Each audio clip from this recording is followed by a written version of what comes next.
그때 당시에 모든 교육들은 회당에서 거의 다 이루어졌는데, 그러니까 예수님이 어렸을 때 어떠한 교육 과정을 밟으면서 잘하셨을까? 지금 보이는 이 영상은 제가 또 직접 가버나움에 가서 찍은 영상입니다. 여기서 지금 보이는 이 영상은 가버나움의 회당입니다. 회당이 아주 크죠. 이게 그리스식으로 건축이 되어 있는 아주 큰 회당인데, 그만큼 이제 가버나움이 큰 동네였다는 사실을 알 수가 있고, 그리고 중요한 건 이때 당시 학교가 따로 없었어요. 그러니까 예배당에 가서 예배도 드리고 그리고 교육도 받은 거예요. 그리고 뭐 교회에 있는 목사님이나 전도사님이 교사의 역할을 했다라는 겁니다. 그때 당시에 모든 교육들은 회당에서 거의 다 이루어졌는데 5살이 되면은 회당에 보냅니다. 토라를 읽기 시작합니다. 이 토라라는 것은 모세 오경을 얘기하는 거죠. 창세기, 출애굽, 레위기, 민수기, 신명기까지를 읽고 암송을 하는데, 특히 뭐 읽는다기보다 막 그냥 무조건 암송을 하는 거예요. 암송을 창세기부터 신명기까지 다 외우는 게 목표입니다. 그래서 여러분 신약 성경을 보면 바울 같은 사람들이 뭔가 설명하면서 구약 성경을 인용을 하는데 막 거침없이 그냥 막 줄줄줄 구약 성경을 인용하고 막 설명하지 않습니까? 그 머릿속에 모세 오경에 대한 내용들이 거의 다 완벽하게 암송이 되어 있었을 확률이 되게 높습니다. 왜냐하면 5살 때부터 회당에 무슨 다른 책이 있었던 게 아니라 그냥 토라 율법서만 줄줄이 읽고 그것만 계속해서 암송을 했기 때문입니다. 그래서 대부분의 아이들은 5살이 되면은 뭐 의무 교육은 아니지만 대체적으로 유대인 남성들은 다 회당에 보내서 회당 교육을 받으면서 토라를 배우기 시작했다라는 것입니다.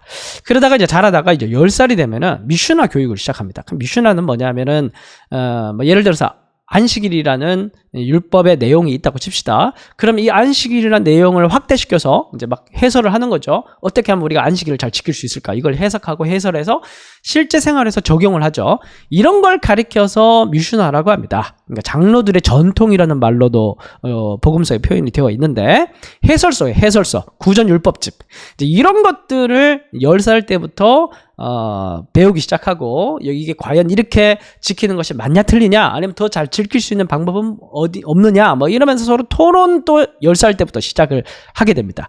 이제 물론 여기에 대한 내용도 랍비나 서기관들이 이것을 지도를 해요. 그래서 유대인들이 이 토론 문화가 되게 창의적인 토론 문화가 이때부터 형성이 되는 것 같아요. 그래서 12살이 되면은 이제 벤 토라라고 해서, 벤은 히브리어로 아들이란 뜻입니다. 율법의 아들이라고 해서 12살부터는 이제 자기 스스로가 율법을 지켜야 할 의무가 생긴 성인으로 간주합니다.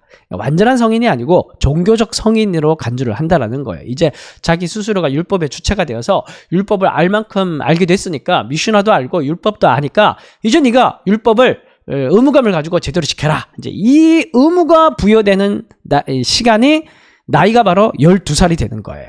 이제 이때 예수님이 성전에 방문을 하는 거죠. 이때 당시 아이들은 12살이 되면 성전을 방문을 해서 성인이 되었음을, 이제 율법의 아들이 되었음을, 이제 율법을 스스로 지켜야 될 사람이 되었음을 선언하는 그런 의식들을 가진다고 합니다. 그래서 예수님이 12살 때 성전을 방문을 한 것이죠. 자, 그리고 이제 마지막으로 이제 13살이 되면 바르 미츠바라고 해서, 이 바르 미츠바라는 것은, 바르는 아람어입니다. 아람어. 그러니까 이것도 계명의 아들이란 뜻인데, 이건 진정한 이제 성인이 됐다라는 거예요. 12살은 율법의 성인이고 13살은 진짜 성인. 그러니까 이때부터 이제 완전히 독립을 해서 더 배우지 않습니다. 이제는 노동을 시작을 하는 거죠. 사회생활을 시작을 하고, 율법에 대해서도 스스로 책임을 질 뿐만이 아니라 이제 가업을 물려받거나 경제활동을 하는 완벽한 성인으로 선언이 되는 게 13살 때부터입니다.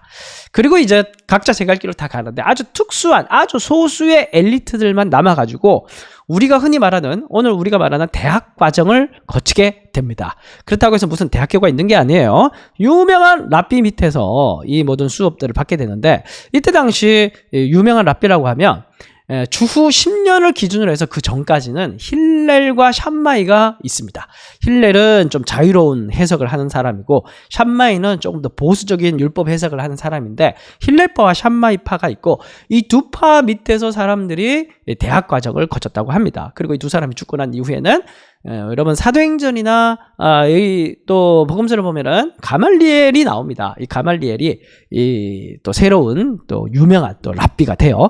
이런 사람들 밑에서 조제식 교육을 받으면서 토라를 암송하고 미셔나를 해석하고 율법을 토론하면서 전문적인 그런 사람들이 되어가는 겁니다. 이 사람들 중에 한 사람이 바로 바울이었다는 것입니다. 그래서 바울은 가말리엘 문화생이었다고 얘기를 하죠. 그럼 그때 당시 여성들은 교육을 받지 않았느냐? 아쉽게도 여성들은 정규 교육 과정이 없었습니다. 그래서 여성들은 그냥 가정에서 어머니로부터 교육을 받았고 가사에 대한 부분, 종교 의례, 기도문 왜냐하면 그래도 율법 사회 속에서 율법은 어느 정도 지키며 살아야 되니까 해설 정도는 못하더라도 무슨 율법이 있고 뭘 지켜야 되는 정도까지는 가정에서 어머니로부터 교육을 받았다고 합니다. 그래서 여성들은 글을 읽거나 글을 쓰지 못하는 그런 문맹률이 매우 높았다고 합니다. 그렇다면 예수님은 어디까지 교육을 받았을까? 당연히 예수님께서는 기본 회당 교육까지는 받으셨죠. 그러나 대학과정, 랍비 양성 교육과정은 받지 않으셨고, 그래서 예수님께서는 12살까지 이런 회당에서 교육을 받고 난 이후에 12살에 성전에 가가지고 이제 그런 의식들을 한 거예요. 근데 그때 성전에 갔을 때 랍비들과 막 대화를 하면서 랍비들이 놀라는 그런 장면이 기록되어 있지 않습니까? 그래서 사람들이 아니 배우지 않았는데 이 12살 예수가 어떻게 이런 걸 아느냐? 이렇게 얘기를 한 장면이 나와요. 그래서 우리가 12살 예수님은 아주 꼬맹이 예수님 우리가 생각을 하는데 그렇지 않아요. 12살 예수님은 그때 당시 사회에서는 벤토라라고 불리울 정도로 어느 정도 율법의 책임과 완성도가 이르는 그런 사람이었습니다. 그래서 예수님께서 랍비들과 토론을 하는데 토론 자체가 놀라운 게 아니라 토론의 깊이가 놀라운 거예요. 그리고 그 깊이에 랍비들이 놀라는 그런 장면이 기록되어 있습니다. 네, 이번에는 왜 갑자기 요셉이 성경에서 사라졌는지, 예수님의 육신의 아버지 요셉이 예수님께서 공생애를 시작하실 때부터 사라지거든요. 그 이전까지 나오다가. 그럼 중간에 무슨 일이 있었을 게 분명하단 말입니다. 그럼 무슨 사건 때문에 사라졌을까? 한번 살펴보도록 하겠습니다. 다시 역사의 기준을 잡으면 BC 4년에 헤롯이 사망을 했죠. 그리고 이때를 기준으로 예수님께서 탄생을 했다고 봅니다. 자, 헤롯이 사망하고 난 이후에 로마는 헤롯의 세 아들에게 이스라엘 땅을 찢어서 나눠줍니다. 첫 번째가 빌립 2세에게 저기 요단 동편 쪽, 동편 북부 바산 골란을 주고, 그 다음에 헤롯 안디바에게 갈릴리와 요단 동편의 베레아를 줍니다. 그리고 아켈라오에게 중요한 땅을 주죠. 유대와 사마리아와 에돔을 줍니다.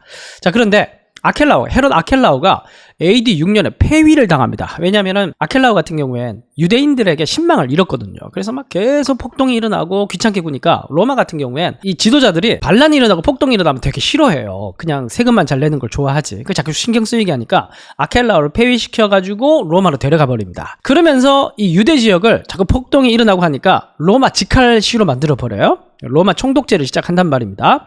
총독제로 시작하니까 로마의 사람인 구레뇨가 호적, 그러니까 인구조사를 실시를 하는 겁니다. 자, 그런데 인구조사는 별로 좋은 게 아니에요. 이건 세금 납부와 관련이 되어 있거든요. 그러니까 북부 갈릴리에, 원래 북부 사람들이 거칠지 않습니까? 북부 갈릴리에 유다라는 사람이 있어요. 유다라는 사람이 반란을 일으킵니다. 그래서 요세푸스의 기록에 의하면 갈릴리 출신의 유다가 일어나 사람들을 선동하여 이렇게 말했다. 하나님 외에 누구에게도 주권을 인정하지 말라. 그러니까 이 로마의 인구조사 사건을 무엇과 연결시켰냐면 하나님의 유일신 사상, 왕이신 하나님을 인정하지 않고 가이사를, 로마의 황제를 마치 하나님처럼 인정하는 그런 신성모독 우상숭배적인 행위다. 세금은 로마 황제를 신처럼 섬기는 행위, 하나님 외에 어떤 주권도 인정하지 못한다라고 주장을 하면서 반란을 일으킵니다. 이게 되게 설득력이 있었죠. 일단 돈과 관련되어 있으니까 사람들이 세금 납부도 하기 싫었고, 그리고 이제 이게 또 율법과 관련해서 신성모독이라고 이제 논리를 몰아가니까 사람들이 많이 동조를 했어요.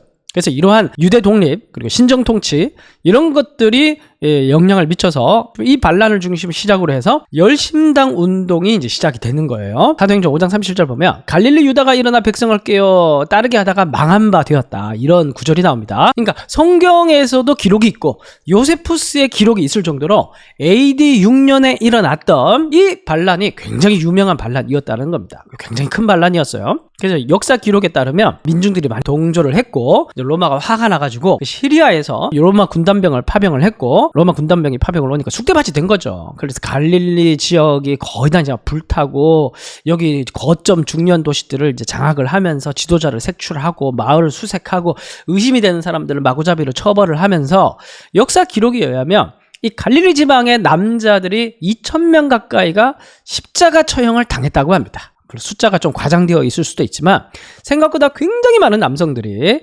공공처형의 방식인 십자가 처형으로 죽임을 당했다는 기록이 있습니다. 그래서 아마 예수님의 아버지 요셉도 아마 그러한 죽임을 당하지 않았을까, 우리가 그렇게 예상을 해볼 수가 있습니다. 어쨌든 이런 갈릴리 유다 폭동으로 말미암아서 이게 열심당 운동의 뿌리가 되고 시작이 되고, 이게 이제 무력으로 메시아 왕국을 건설하자는 거죠. 이게 예수님 시대까지 쭉 이어지면서 민중들 속의 분노가 이렇게 막 차오르겠죠. 메시아 사역을 시작할 때까지 점점 고조가 되고, 그래서 이게 나중에 AD 66년, AD 70년까지 이어지면서 로마 유대 전쟁으로까지 나중에 확대돼서 결국에는 이 열심당 운동 때문에 유대가 완전히 파괴되어서 지도상에서 사라지는 그런 사건으로까지 연결이 됩니다. 이게 또 성경과 관련해서, 예수님의 사역과 관련해서 나중에 예수님께서 성전에 들어가셨을 때 사람들이 이렇게 묻죠. 가이사에게 세금을 바치는 것이 옳으니까, 이런 질문을 합니다. 이게 아주 민감한 질문이었던 거예요.